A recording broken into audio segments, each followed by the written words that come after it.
உங்களுக்கு தீராத பிரச்சனைகள் வந்து கொண்டே இருக்கிறதா?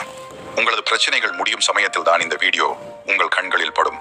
நாம் அனைவரின் வாழ்விலும் தீராத பிரச்சனை ஒன்று நிச்சயமாக இருக்கும். அதை நீங்கள் இந்த மிக எளிமையான பரிகாரத்தின் மூலம் தீர்த்து கொள்ளலாம்.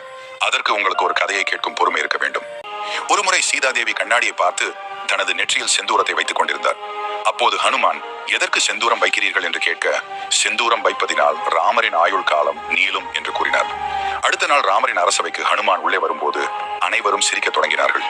ஏனென்றால் ஹனுமான் உடல் முழுவதும் செந்தூரத்தை பூசி கொண்டு வந்தார். சீதா அன்னையின் நெற்றியில் சிறிதளவு செந்தூரம் வைத்தாலே ராமரின் ஆயுள் கூடும் என்றால், நான் என் உடல் முழுவதும் செந்தூரத்தை வைத்துள்ளேன், அப்பொழுது ராமரின் ஆயுள் பல மடங்கு அதிகரிக்கும் அல்லவா என்று கேட்டார். ஹனுமானின் இந்த செயலை கண்ட ராமர், இனி யார் உன்னை செந்தூரம் வைத்து வணங்கினாலும் அவர்கள் வேண்டியதை அப்படியே அருள்வேன் என்று வாக்குறுதி அளித்தார். அன்றிலிருந்து ஹனுமானை யார் செந்தூரம் வைத்து வணங்கினாலும் அவர்கள் வேண்டியது அனைத்தையும் ராமர் நிறைவேற்றுவார். ஆகையால் உங்களது பிரச்சனைகளை தீர்க்க ஹனுமானுக்கு செந்தூர காப்பு செய்து வணங்குங்கள்.